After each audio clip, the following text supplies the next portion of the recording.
Our next storyteller has been described as a modern-day Ernest Hemingway, who once fought off a pack of ferocious hyenas while searching for dinosaur fossils in the Sahara.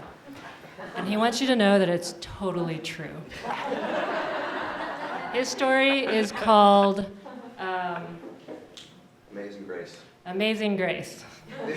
Here's Brad Williams.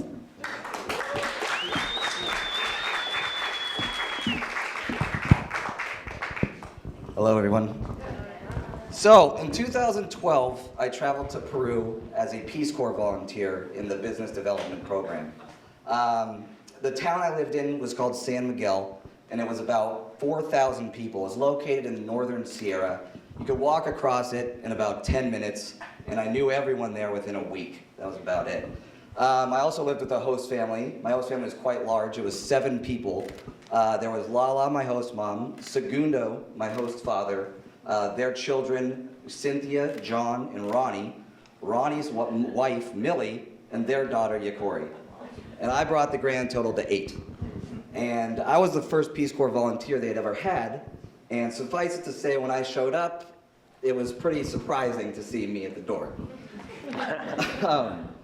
Also, my Spanish level was really weak. Going in there, almost non-existent when I actually left for Peru. And even after training, the 10 weeks of language training with the Peace Corps, I was left as an advanced beginner, which does not say much.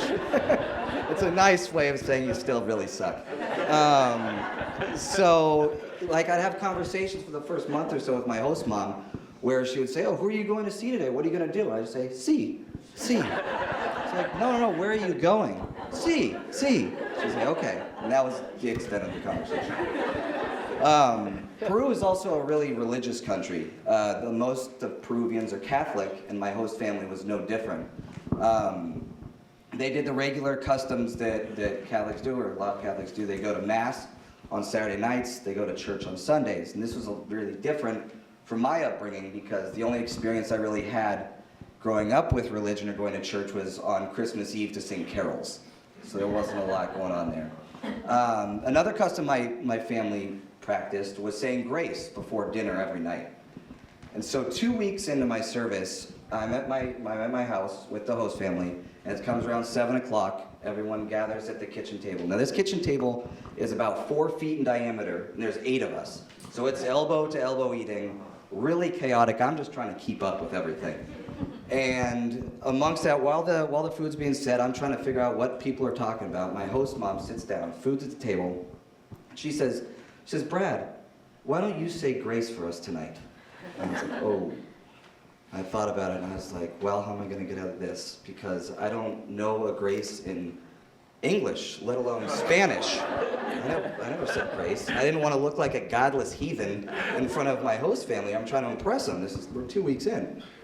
So I thought about it. I tried to dodge it. I said, Lala, here's what I'll do. Obviously, this is in much weaker Spanish. I said, here's what I'm going to do. I'm going to let me get my grace in English, because I have one in English, and I'm going to translate it. And at the next dinner, I'll say grace. It'll be wonderful. And she said, no. You say it in English. That would be awesome. Because they don't hear grace in English. They want to hear grace in English. I said, oh, it's a wonderful idea, Lala. Perfect. This is going to be swimmingly. So I thought about it, and I was like, are you sure? You sure? Of course. Started to sweat. Everyone was looking at me. All I wanted to do was impress my host family, and then I thought of it. I said, okay, I got one. So we bowed our heads, held hands. I said, I pledge allegiance to the flag of the United States of America and to the republic for which it stands, one nation, under God, indivisible, with liberty and justice for all. Amen.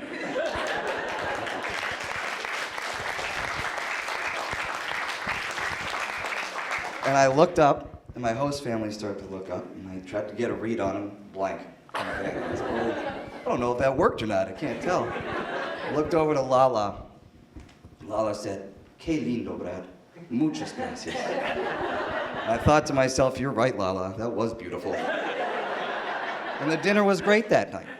And so the next day, what I did, first thing, woke up, went to the internet cafe, found a grace, translated it, and put it in my pocket just in case of emergencies. Thank you.